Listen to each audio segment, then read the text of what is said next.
What's good, YouTube? It's your boy, Bluebird Sports TV, back at y'all with another one. So, 4-division world champion, Mexican superstar boxer, SAUL Canelo Alvarez, who's currently the WBA super middleweight world champion, and he's a multi-division world champion. SAUL Canelo Alvarez has taken DAZN,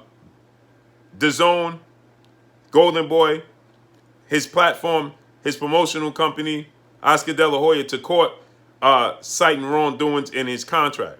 With that said, this all came about because DAZN has asked Canelo Alvarez to take a pay cut, in his upcoming fight. Canelo Alvarez was reported to sign a massive 10-fight, $350 million deal with DAZN, Golden Boy, to showcase his talents on that platform.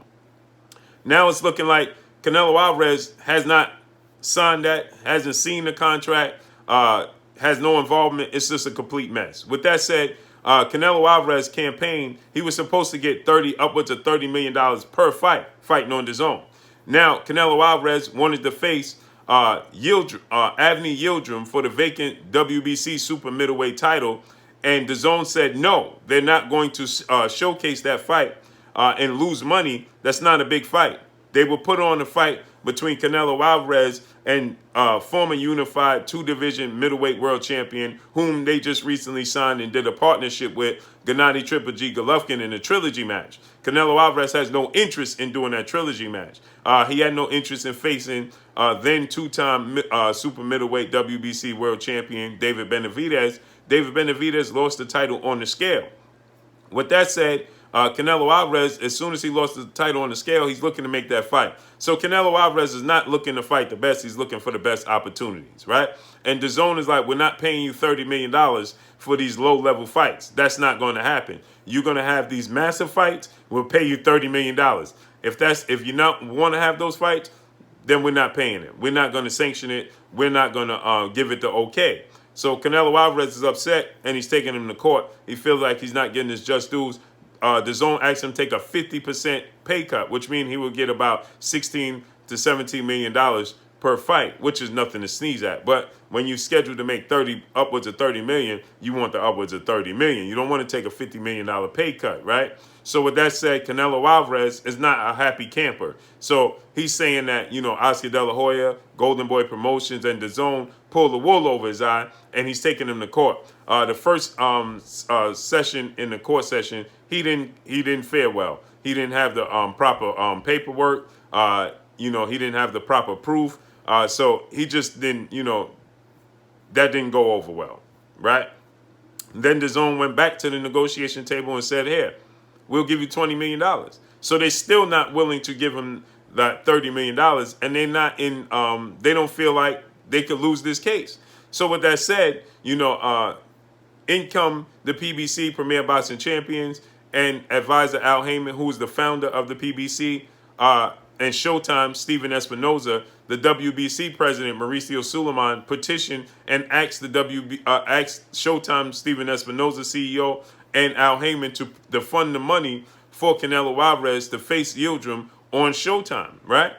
They're willing to pay $40 million for Canelo Alvarez's services, but I'm sure there's a kick to that. Canelo Alvarez will then have to sign to the PBC and give them some future fights, mainly the fight with 2-division undefeated world champion, former junior middleweight world champion, and currently the WBC middleweight reigning champion, Jermall Charlo. This is a fight that Jermall Charlo has been seeking from Canelo Alvarez for quite some time, since they was at 54. Canelo Alvarez has been, wiggling around a fight with Jermall Charlo for quite some time. But now he needs their services. He needs the Premier Boxing Champion services. He needs Showtime services because he's in a pickle, right? And he wasn't getting the money he thought he was scheduled to make. And so with that said, now Canelo Alvarez wants out. And he wants to go over to Showtime and the PBC, and they're willing to put up the big money, even more money that he was scheduled to make, the $30 million. They're willing to put up $40 million. But like I said, that's going to come with some perks, some stipulations. He's going to have to give them some fights. and he's going to be pushed into a fight with Jermall Charlo. That would be a massive pay-per-view event for Showtime. Jermall Charlo just did his first pay-per-view event with his twin brother, identical twin brother, Jermall Charlo, who unified the junior middleweight division. Now he's the WBC, IBF, WBA, IBO, Ring Magazine World Champion. And they did a successful pay-per-view according to reports that and the sources that tell me it's going to do upwards of 250,000 pay-per-views. So that was their first pay-per-view outing on Showtime. Now you put Jermall Charlo and Canelo Alvarez in a pay-per-view, and Jermall Charlo is saying that he'll fight Canelo Alvarez at 68. He'll fight him at 75. So guess what? Weight is not going to be an issue. Weight is not going to be a roadblock.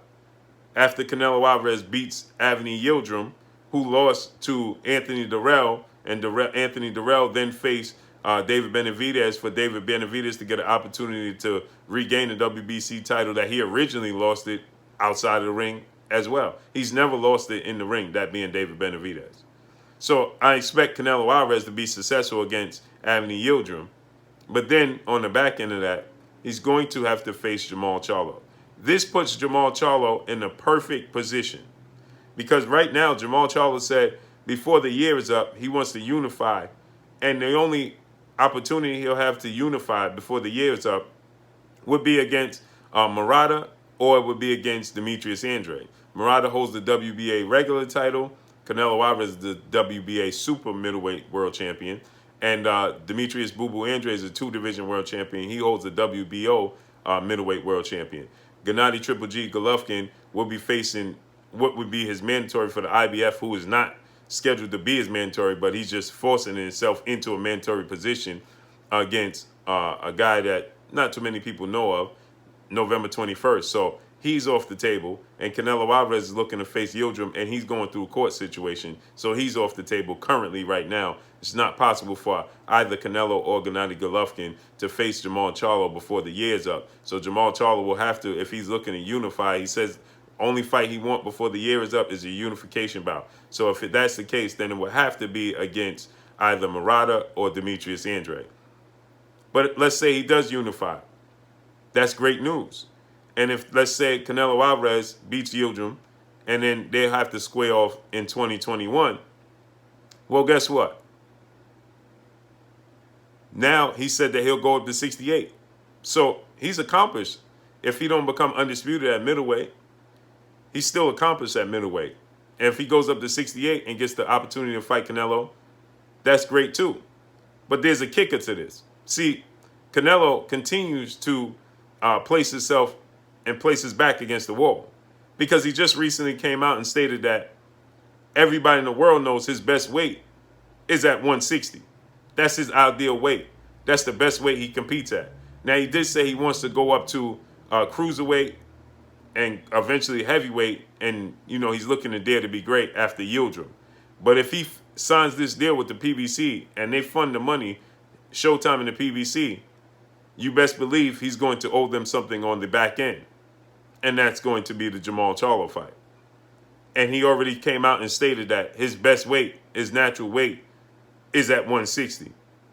Ironically, that's where Jermall Charlo campaigns at currently right now. So there shouldn't be an issue making 160 for Canelo Alvarez, as that's his ideal weight, as he personally said this himself. So after Yildirim at 168, there should be no problem fighting at 160 against Jermall. And if there is a problem and you must campaign at 168 and you feel like you struggle to make it, well, Jermall Charlo just recently came out and said he has no problem going up to 68 and challenging Canelo Alvarez either.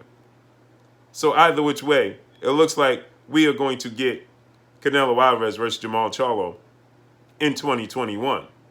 More than likely, obviously, it would be Cinco de Mayo in May, because that's the dates that Canelo Alvarez loves to fight on. September and May, Cinco de Mayo, Mexican Independence Day weekend. So Jermall Charlo fights before the year's up and becomes unified, right? Let's say he beats a Demetrius Andrade or Murata. That's great news for him. More accomplished, right? And let's say Canelo Alvarez is to somehow get through this court system get out of these contracts. He'll fight before the year's up. It won't be against Jermall Charlo. It'll be against Yildirim, or maybe he fights against Yildirim in January. That still puts them on schedule, on par, to face off against one another in May.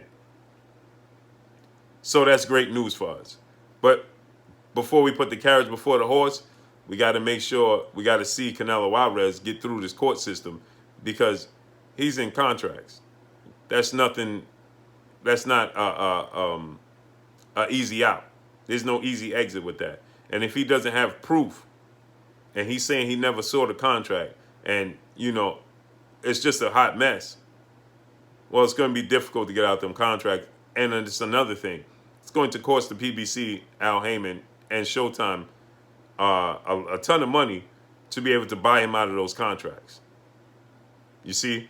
So then he's even more going to be into debt to the PBC and Showtime, thus giving us the Jermall Charlo fight.